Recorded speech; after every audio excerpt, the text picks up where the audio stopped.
I'm very fond of the phrase "winners win." It was told to me by a guy named Josh when I was in northern Iraq in Erbil, and we lived in these houses, and we actually lived on the street. It was not on the street, but had houses in the middle of town. And I had a room up on the third floor with another guy whose name was Butters. Not his real name, that was just his call sign, and I don't even know his real name. He was Butters. And I came down one day, and they had a little chef on the lower level, and there was a big dining room table in there. And I would normally have coffee in the morning and, I don't know, maybe some eggs. I'm not a real big breakfast guy. But I went in, and on the wall, Fox News was playing. I remember it was Fox News and not another network, and on the flat screen. And we're all kind of sitting around drinking coffee and talking.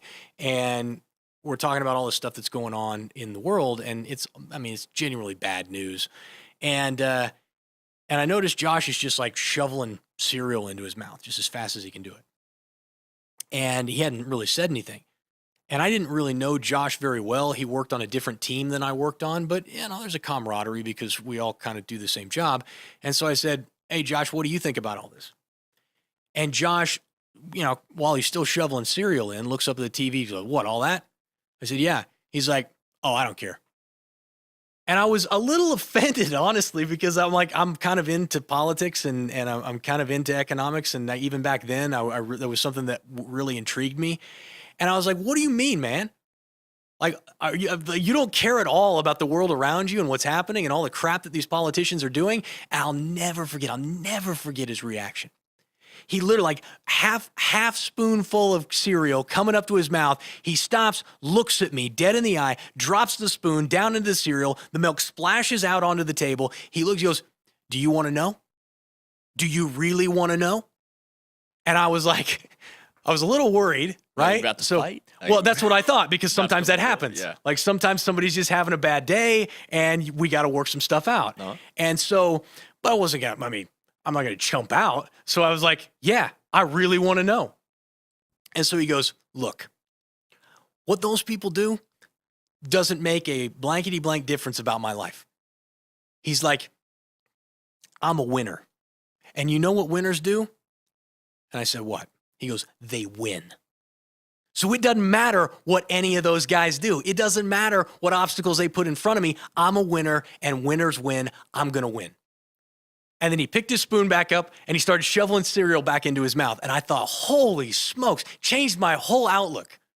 Like, I don't know what happened to him. I don't know who he is. I don't know where he is right now. But dude, you have encounters with people in your life, and it's like in an instant, they change your perspective, they change your mental focus, and you have this kind of awakening. And it's like after that, nothing is the same.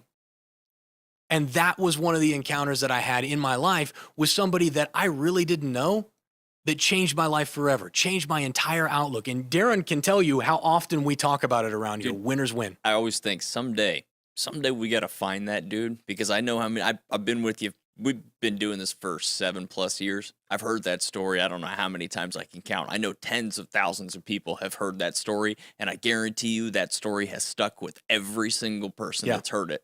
So I would love to be able to find that dude and be like, "Hey, you know what you've done? Do you know what those words have done? How many people that has reached?" Because I know it's had a huge impact, and it's a motive that we live by on a daily basis. And I guess it just proves that you never know how you're going to impact somebody's life, right? Because this was some guy I really didn't know. I still don't know who he is. He's just a guy who worked on Bravo team in, or I'm sorry, it was Red team, not Bravo. It was Red team in Erbil, and it changed my whole life. I now have this, and every time I start to get down, and every time the walls feel like they're closing in, and every time I got stresses and I'm not sure all I remember is winners win. Mm-hmm. Look, I'll find a way through. I will survive. I will come out on top, because that's what I do. And I just keep telling myself that over and over and over again. Join the conversation. Follow Jason on Twitter. And don't forget to visit the live show fan page on Facebook.